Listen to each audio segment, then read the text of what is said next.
Today, as we now begin the actual study of the whole scope of systematic theology, having done some introductory work in our first two sessions, I want to begin with the subject of revelation.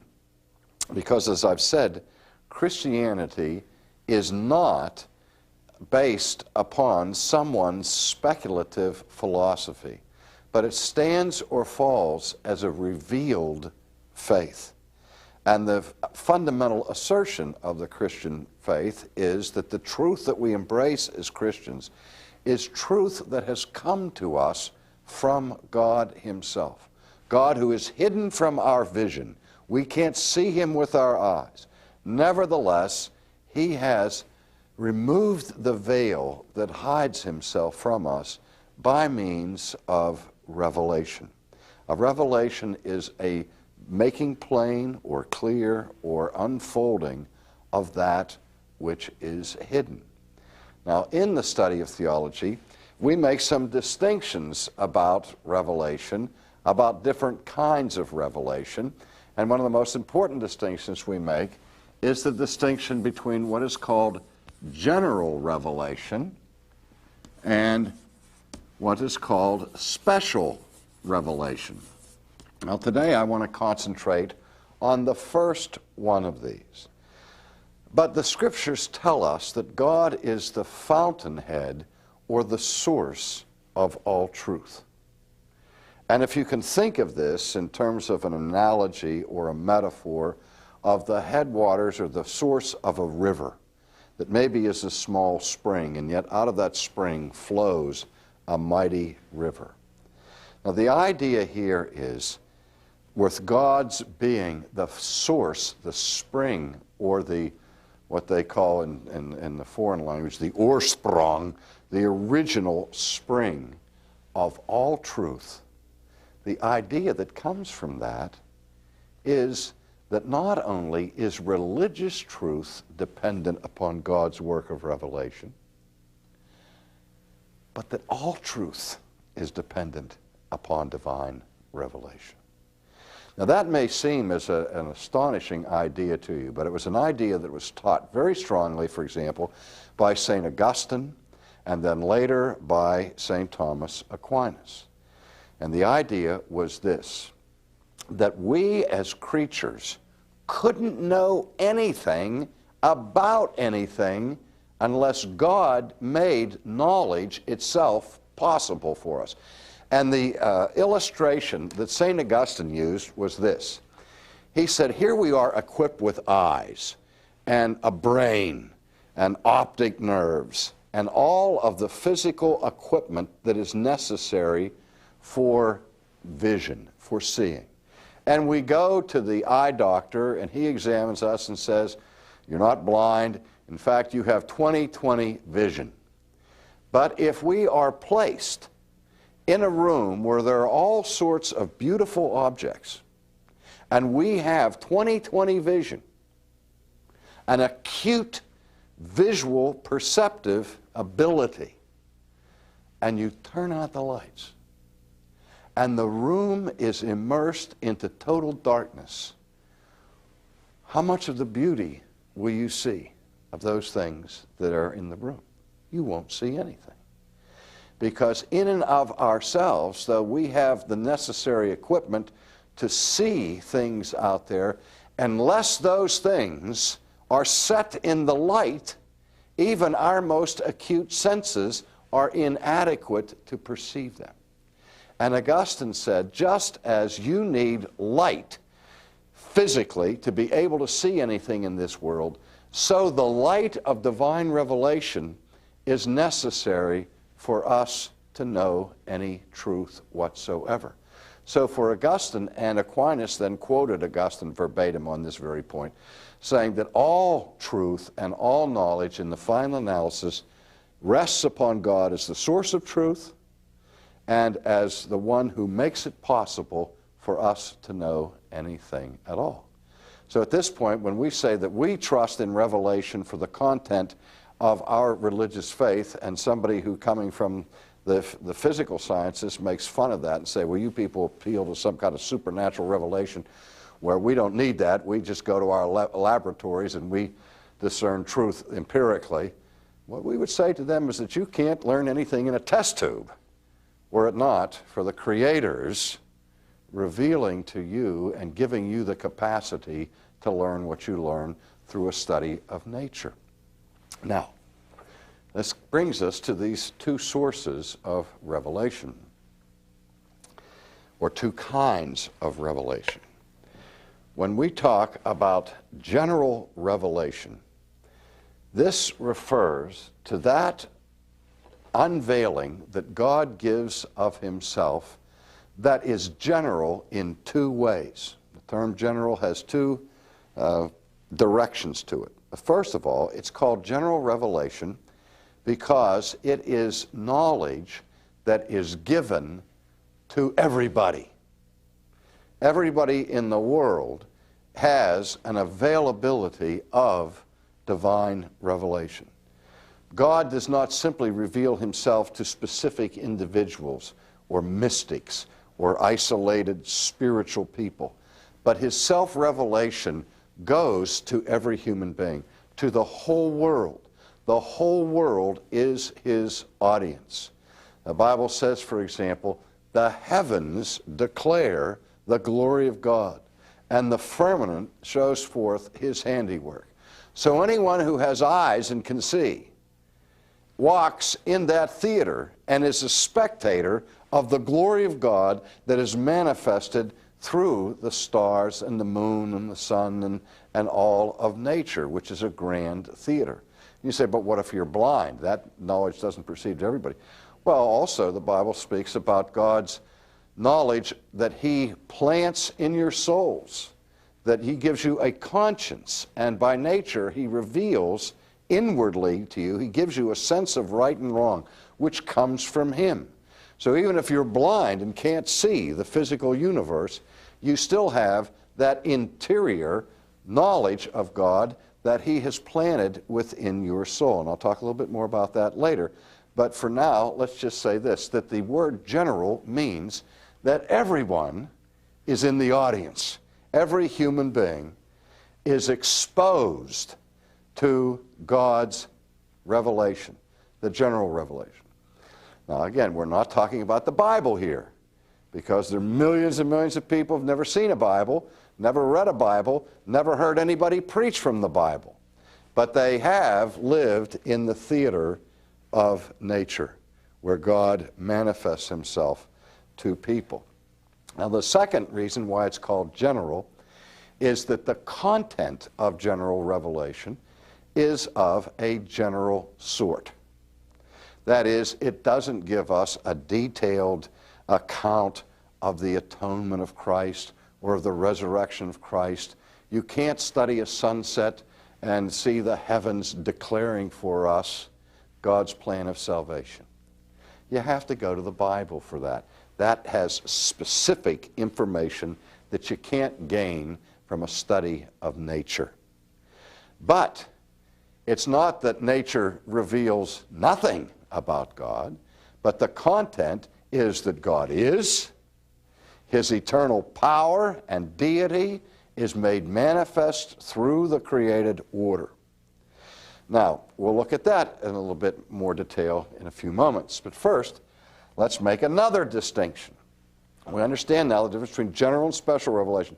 General revelation is that revelation that God gives to everybody, and it's of a general sort. It gives us a general knowledge of God. It's different from the Bible. The Bible is special revelation, and only those who have access to it get it, and it gives us much more detailed information about the work and the plans of God that you would get from general revelation.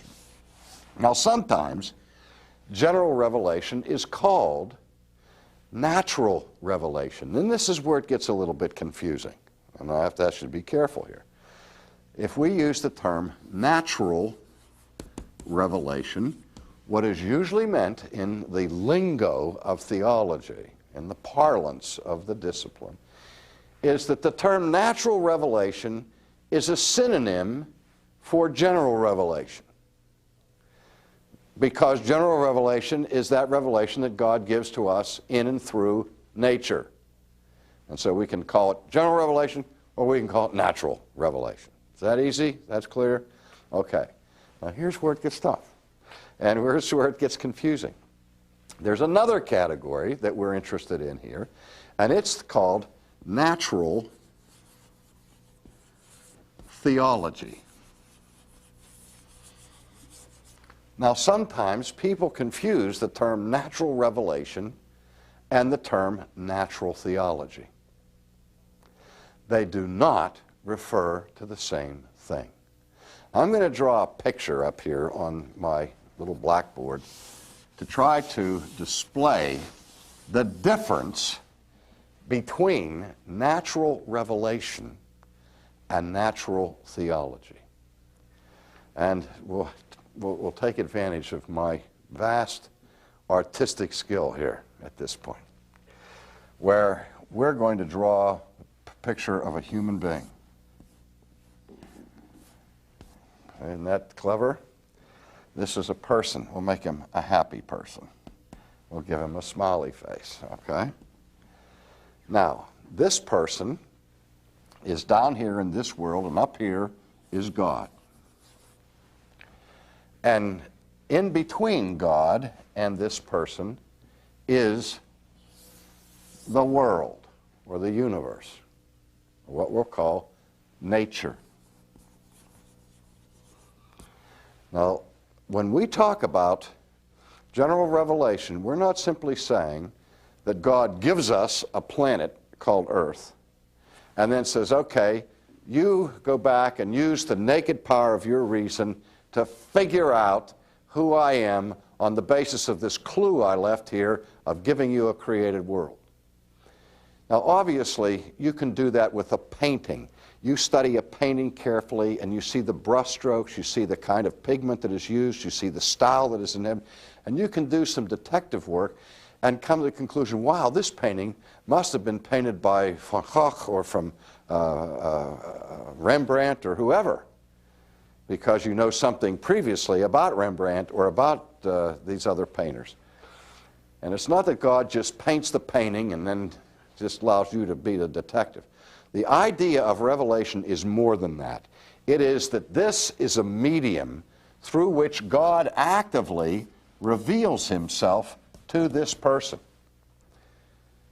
That nature is not independent of God, but God communicates himself through the medium of the world. He communicates himself through the glory and majesty of the heavens and the stars and all of that. Now, this revelation that comes through nature is what we call natural revelation. And the revelation is something that God does. And the term natural revelation, then simply stated, refers to the work or action by which God reveals himself in and through nature. So the revelation is something God does. Now the question is, what happens to that revelation? Here I am down here. I am the target of that revelation. The question is, does that revelation that God gives ever get into my head? Does it ever give me knowledge of any kind? That's the question. Now, when we talk about natural theology, the distinction between natural theology and natural revelation is something God does, and natural theology is the result of what God does. Theology is the knowledge of God. And we're not talking about God's knowledge of himself here. We're talking about our knowledge of God. The question is, when God reveals himself to all of us, does that yield any knowledge of us in our minds, any knowledge to us about God? Or to put it in other terms, can I learn anything about God from nature?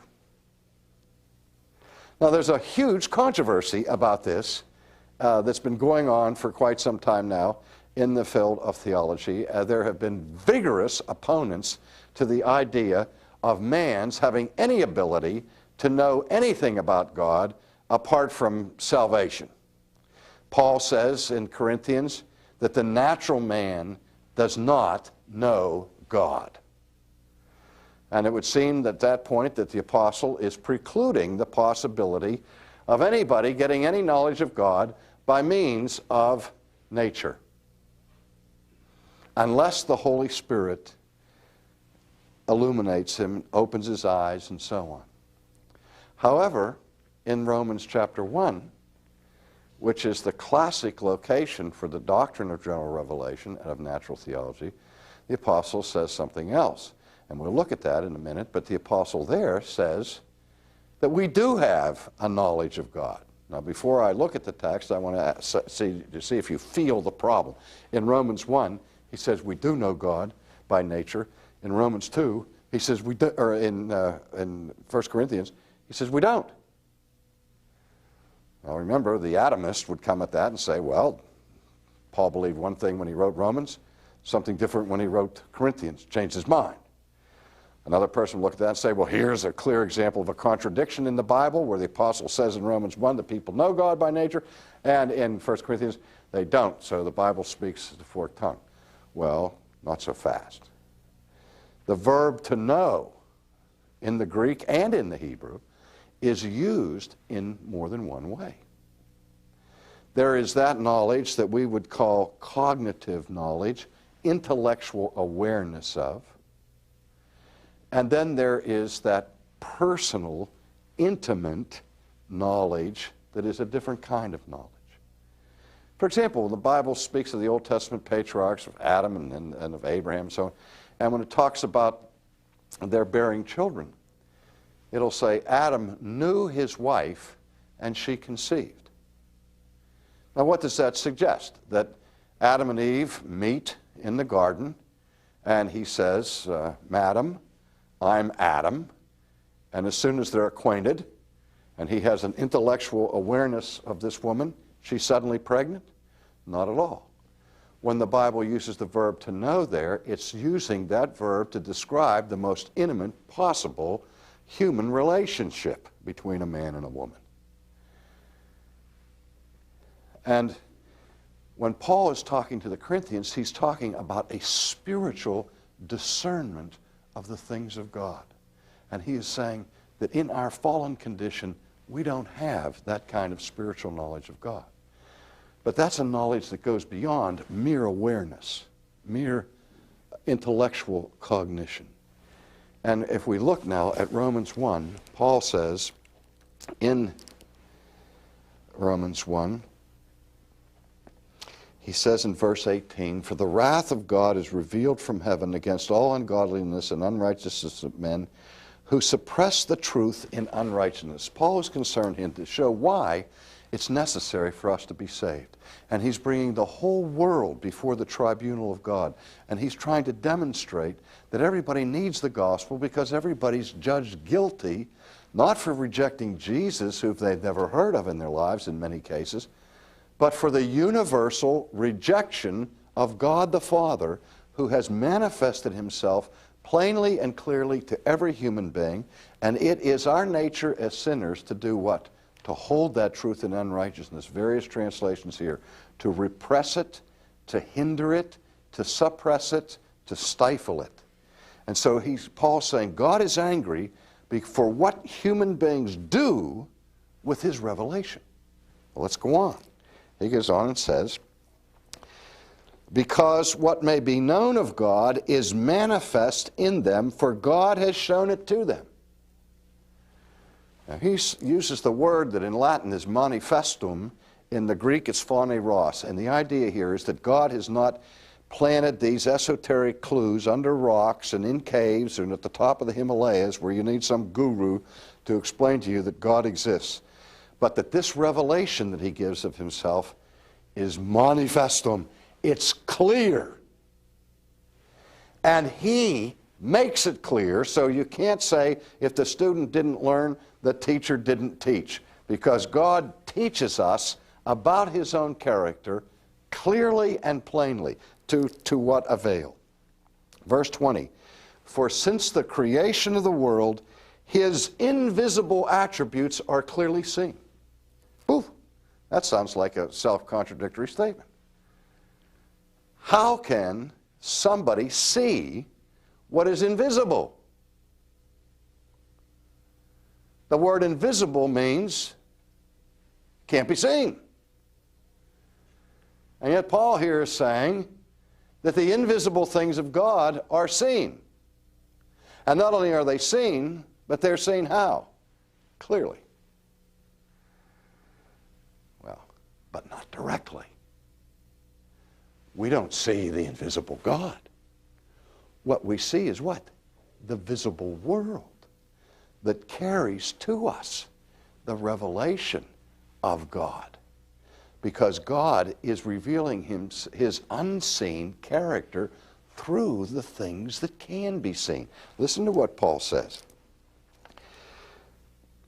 For God has shown that for since the creation of the world, his invisible attributes are clearly seen, being understood by the things that are made, even his eternal power and Godhead, so that they are without excuse. And what excuse do you suppose the apostle has in view here? The excuse that everyone who refuses to come to God relies upon. Says, I'm an agnostic. I don't know if God exists. We can't know for sure. God hasn't made it clear.